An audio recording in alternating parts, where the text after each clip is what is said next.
최근 뉴스는 정부 고위 관료들의 논란의 여지가 있는 발언으로 충격을 주었습니다. 김태호 국가안보실 1차장은 윤석열 대통령이 정치 사상과 관련된 용어인 뉴라이트의 의미를 정확히 이해하지 못한다고 밝혔습니다. 이 발언은 대중에게 충격을 주었고 대통령의 중요한 정치 개념에 대한 이해에 의문을 제기했습니다. 몇몇 의원들은 이러한 무지를 용납할 수 없다고 강력히 비판했습니다. 신장식 의원은 2007년 대선 당시 이명박 후보를 지지하는 100명의 뉴라이트 지식인 그룹에 김태호 차장이 포함되어 있었다고 지적했습니다. 그러나 김태호 차장은 그저 이름만 올랐을 뿐 이후에 참석하거나 관련된 적이 없다고 빠르게 해명했습니다. 대통령이 정치의 기본 용어에 대해 이해하지 못한다는 것은 믿기 어려운 일입니다. 이는 단순한 지식 부족을 반영할 뿐만 아니라 대통령의 리더십과 의사 결정 능력에 영향을 미칠 수 있습니다. 국민은 사회와 정치의 모든 측면에서 지식과 통찰력이 있는 지도자를 요구할 권리가 있습니다. 신 의원의 발언은 정치용어 사용과 정책 수립에 있어 정부 고위 관료들의 투명성과 책임에 대한 격렬한 논쟁을 불러일으켰습니다. 신 의원은 한때 뉴라이트 운동의 일원이었던 김태호 차관에게 왜 지금은 그와 관련이 없다고 주장하는지, 그리고 자신을 뉴라이트라고 부르는 것이 부끄러운 일인지 묻자 김 차관은 자신이 뉴라이트라는 명칭을 사용한 이유는 낡은 보수 이미지를 벗어나 새로운 젊은 보수 지식인의 모습을 찾기 위해서라고 설명했습니다. 하지만 이러한 설명은 비판자들을 만족시키지 못하는 듯합니다. 김 차관은 뉴라이트라는 개념이 지나치게 정치적으로 이용되어 원래의 가치를 반영하지 못한다고 주장하면서 논란은 더욱 뜨거워졌습니다. 그의 과거 행적을 고려할 때 이러한 주장은 많은 사람들에게 의심을 불러일으켰습니다. 김 차관은 그의 이름이 그 명단에 올라간 것은 정치적 입장과의 완전한 동의를 나타내는 것이 아니라 단순히 보수 정치의 혁신을 지지하는 일반적인 의사였다고 주장했습니다. 이러한 상황 속에서 김 차관이 현재 관장으로 있는 국립기념관에서 최근에 수행된 연구에 대한 대중의 관심이 집중되고 있습니다. 약 2억 원의 예산이 투입된 이 연구 프로젝트는 다수의 보수 학자들을 끌어들였고 그중 일부는 과거 국정교과서 집필에 참여했거나 전직 대통령들과 관련된 역사 포럼에 참석했던 인물들입니다. 이러한 학자들의 참여는 연구의 객관성에 대한 논란을 일으켰으며 일부 비판자들은 이것이 단순한 연구 예산, 나눠먹기가 아니라 특정 정치적 역사관을 강화하려는 움직임이라고 주장하고 있습니다. 이로 인해 국립기념관이 수행하는 연구가 진정으로 객관적이고 과학적인지에 대한 의문이 제기되고 있습니다. 국립기념관 측은 연구자 선정 과정과 연구가 투명하게 이루어졌으며 규정을 준수했다고 주장하지만 명확한 정치적 관점을 가진 학자들이 참여하면서 공정성과 중립성에 대한 우려가 커지고 있습니다. 일부에서는 특정 견해를 가진 국정교과서, 집필에 참여한 학자들을 초빙함으로써 연구가 왜곡될 수 있고 이는 정확하지 않은 역사적 서사를 만들어낼 수 있다고 우려합니다. 김 차관과 같은 인물들의 임명과 최근 활동은 리더십에 대한 논란을 불러일으키는 것뿐만 아니라 국가 역사와 정책 수립에 있어 정부 관료들의 역할에 대한 더 큰 질문을 제기하고 있습니다. 정치적 입장과 행동이 명확하지 않은 지도자들을 우리는 믿을 수 있을까요?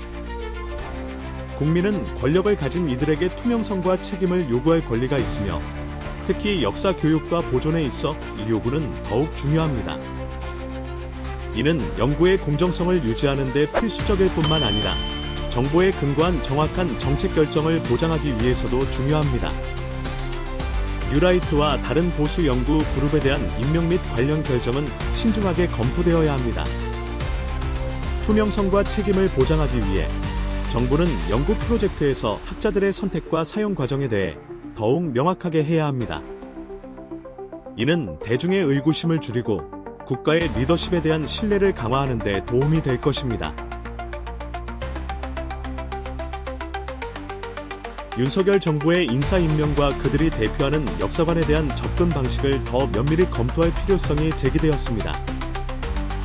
윤 대통령이 뉴라이트를 모른다고 한 것은 마치 김건희 여사가 자신의 브랜드 오일을 모른다고 말하는 것만큼 모호하고 신뢰할 수 없는 발언이라는 의견도 있습니다. 이러한 발언은 대통령의 발언을 불분명하고 신뢰성을 떨어뜨리는 것으로 만들었습니다. 8월 15일 광복절 기념일에 정부 주최 기념식과 독립단체들이 주최하는 기념식으로 나뉘는 전례 없는 상황이 발생했습니다. 이러한 분열은 부분적으로 일제강점기가 한국의 근대화에 도움이 되었고, 친일 반민족 행위자들을 재평가해야 한다는 관점을 가진 김영석 고신대학교 교수를 독립기념관 관장으로 임명한 결과였습니다. 이 결정은 많은 논란과 지역사회의 강한 반발을 불러일으켰습니다. 윤석열 정부는 여기서 멈추지 않았습니다. 정부는 낙성대 경제연구소의 박기택 소장과 같은 연구소 출신인 김낙년 교수를 주요 기관장으로 임명했습니다. 두 사람 모두 뉴라이트 사상을 대표하는 인물로 평가됩니다. 더욱이 윤석열 정부는 일본이 사도광산을 세계문화유산으로 등재하는 것을 사실상 허용한 것으로 보이며, 이에 따라 정부의 역사관에 대한 강한 비판이 쏟아졌습니다. 많은 한국 국민은 윤석열 정부의 비역사적이고 비상식적인 인사결정과 정책에 대해 우려하고 불만을 가지고 있습니다. 일부 사람들은 심지어 새로운 친일 그룹과 은밀한 스파이가 정부 내에 존재할 가능성에 대해 언급하며 정부 배후에 있는 세력에 대한 의심을 제기하기도 했습니다. 현재 윤석열 정부의 행동과 결정을 보면 이러한 의심이 단순한 음모론으로 치부될 수는 없습니다. 더 큰 문제는 새로운 친일 그룹의 존재가 아니라 윤석열 정부와 그들이 임명한 인사들이 따르는 논리입니다. 만약 문제가 개인이나 특정 그룹에만 있다면 그들을 제거하고 관계를 재정립하면 됩니다. 하지만 문제가 논리적 기초에 있다면, 이러한 논리에 동의하는 사람이 있다면 언제든지 유사한 행동이 반복될 수 있습니다. 이 논리는 주로 사회진화론에 기반을 두고 있습니다. 사회진화론은 찰스 다윈의 생물학적 진화론의 원리를 인간 사회에 적용한 이론입니다. 자연 선택과 적자 생존의 원리를 따르는 사회진화론은 조선 말기에 중국과 일본을 통해 한반도에 들어왔습니다. 서양에서는 이 이론이 제국주의와 식민 지배를 정당화하는 논리로 사용되었지만, 한국에서는 사회의 냉혹한 현실에 적응하고 실력을 키우자는 논리로 받아들여지기도 했습니다. 그러나 일본의 식민 지배가 장기화되면서 친일로 전향한 많은 지식인들이 이 논리를 그들의 행동을 정당화하는 데 사용했습니다. 예를 들어 민족 개조를 주장했던 이광수나 힘이 없다면 짓밟히는 것이 당연하다고 주장했던 윤치호 같은 인물들은 결국 강자인 일본을 따라야 한다고 본 대표적인 친일파였습니다. 이들이 사라졌지만 그들이 가졌던 사회진화론적 인식은 여전히 계속되고 있습니다. 쿠데타로 권력을 잡은 박정희 정권은 자립과 자주라는 구호를 민족주의적으로 활용했지만, 그 내용은 국민들에게 적자 생존의 원리를 익히게 한다는 것이었습니다. 새마을 운동은 국민들이 적자 생존의 원리를 생활화하도록 하는 것을 목표로 했습니다. 이 원리에 따르면 강자는 자연스러운 승리의 결과로 강해지는 반면, 약자는 경쟁에서 도태된 존재로 간주되어 구제할 필요가 없다고 여겨졌습니다. 한국 사회가 신자유주의로 전환되던 시기에 등장한 뉴라이트는 일본의 식민 지배와 독재가 한국의 근대화를 이끌었다고 평가했습니다. 이러한 역사관은 윤석열 정부의 일부 인사들에게도 공유되고 있으며, 그들은 유사한 논란을 일으키는 정책을 추진하고 있습니다. 현재 상황을 보면 우리는 권력을 가진 사람들이 진정으로 국가와 국민의 이익을 대변하는지, 아니면 특정 소수에게만 유리한 역사를 만들고 있는지에 대해 질문을 던져야 합니다.